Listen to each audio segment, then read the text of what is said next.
Hello and welcome to Organic Edible Garden. Today we're going to plant more of our summer crops before it heats up too much. These include things like our cucurbits, our sweet corn and our kumara. We're also going to bandicoot some of our potatoes and harvest our garlic.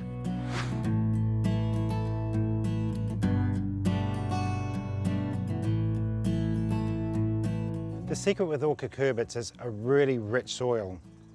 Most of these guys like pumpkins grow best just out of the compost bin. So I've put some chicken manure, some rock dust and a lot of compost back in this bed. I've given the garden a really good watering, so after I put the paper down, it'll keep the moisture in the soil. And this paper is recycled paper with chopped up newspaper in it. It's great because it only lasts a couple months, but it does rot down and puts carbon back into the soil.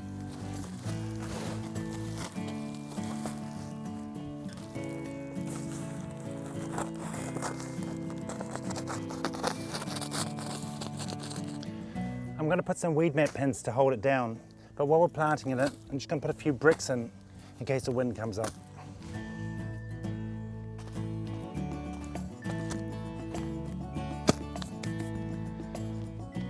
I'm going to go and plant things like rock melons, watermelons and cucumbers, which are fine to go together in this bed. I'm not going to put my pumpkins, which go crazy over summer. They're going to go in their own separate bed. I'm going to plant some Lebanese cucumbers and some gherkins in this bed. The gherkins can still be eaten as cucumbers, but I want to do some pickling this year, so they're going in.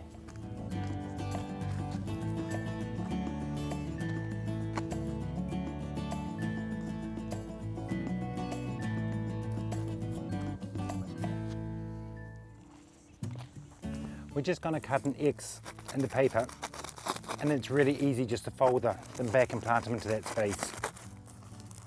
We'll just tuck them under, and after we plant it, we can always fold them back again.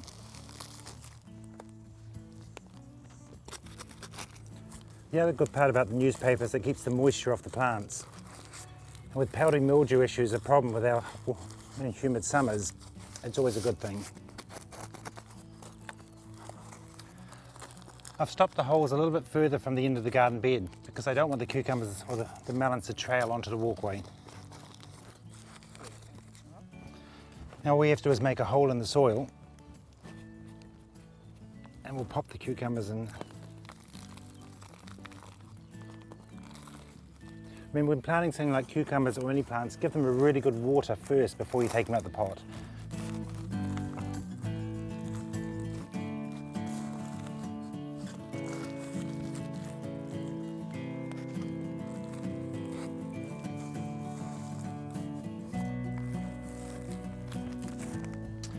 I've left a gap in the middle so the cucumbers and the melons don't intertwine. And remember, all cucurbits have got a really sensitive root system, so when you're taking them out, be really careful not to disturb the roots.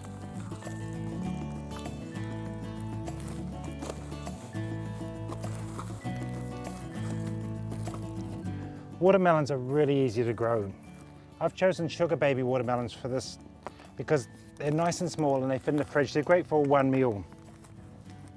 The other thing about watermelons is they come from the Kalahari Desert, and they are actually a desert plant. Their roots will go down about 2 meters to find water. So the secret is, once they're growing, stop watering it.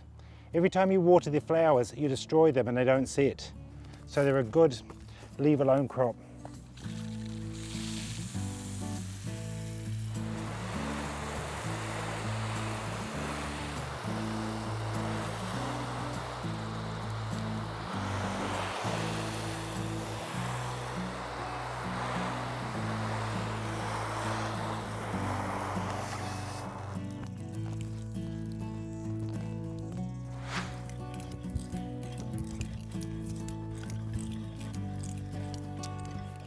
This was our old green manure crop bed which we planted our lupins in. They've now been dug in the soil and have rotted down well. But because we're going to plant pumpkins in this bed, we want it really rich. So also to that, I've added some compost, some chicken poo and some rock dust.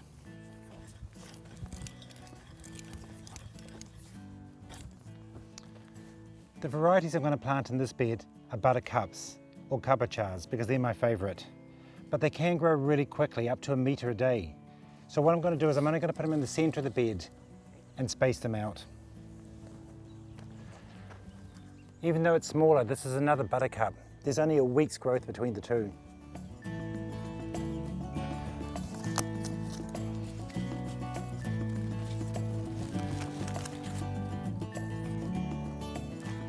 There seem to be a lot of pumpkins in this one bed, but because the soil's so rich, they can handle it.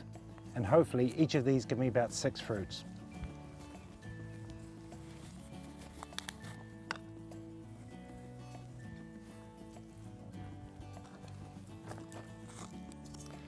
After I've planted these guys, I'll give them a good watering for a week or 2 until they're well established. And then after that, just like the melons, I'll let them do their own thing and take care of themselves.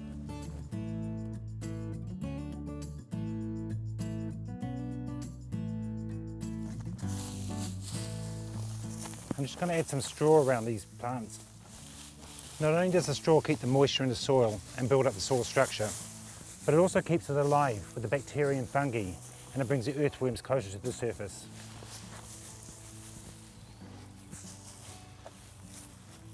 In this case, I've used oat straw, but any straw like pea straw or lucerne straw are just as good.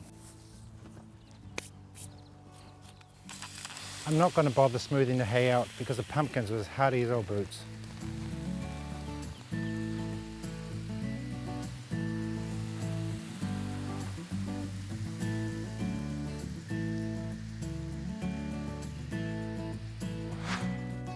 Next, we're going to plant our corn. This is one crop that a lot of people don't grow because they're not successful with it. It does take up a bit more room in the garden, but it's a worthwhile crop. The secret with corn is all about the soil. It's a grass, not a vegetable, and one of the only plants that can take as much manure as you can give it.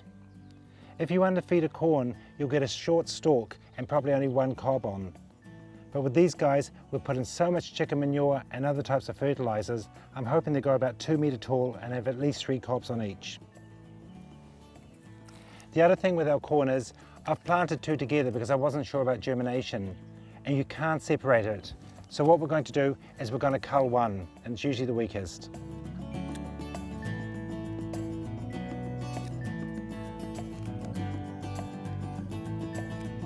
In a bed this size, I'm going to put about 18 corn.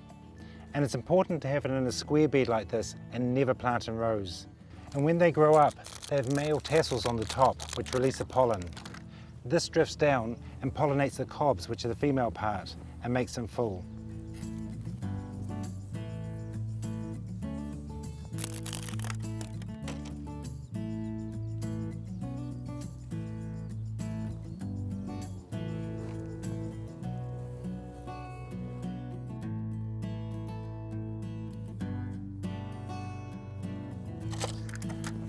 Now all we have to do is give it a good water.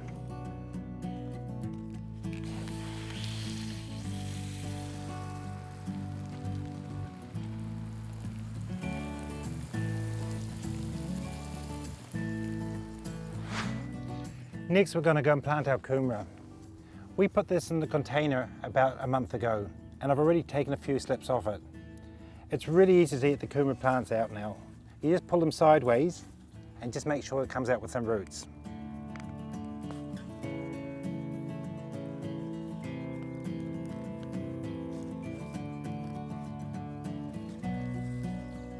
Now if I put this container somewhere warm, I'll get another crop within another week of them. Now all they have to do is be popped into the soil. It's really easy, just throw them in. And you can put them reasonably close together. They will trail slightly.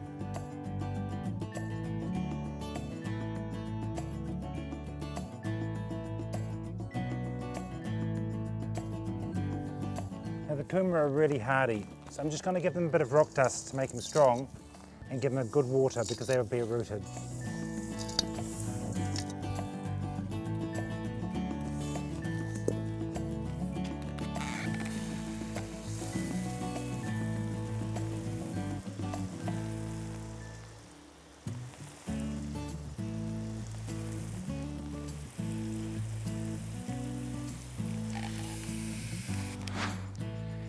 Next we're going to go and check our potatoes. They've done really well this year and I think it's time to see whether we can take the first crop out. By bandicooting you can put your hand in the ground and feel if there are any sizable potatoes. These are the Cliff's kidneys and they're already coming to a good size now. So I think I can take a few of the plants out for tonight.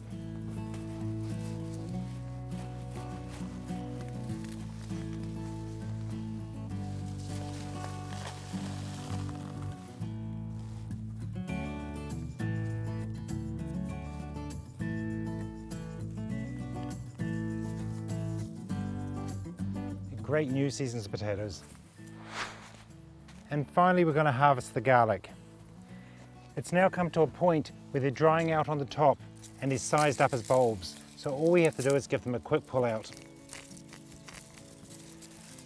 Now this time of year when the weather's warm, we can just lay them on the soil to start drying them out. If you think you're going to get rain over the next couple of days, just put them in a carport or some airy place where they can do the same thing. Once it's dried out a little bit, we're going to put them in bunches and we'll hang them so all the energy goes back into the bulb. We do this because it helps dry them out. And after about 6 weeks or so, then we can chop off the roots and the tops and we can leave them to store.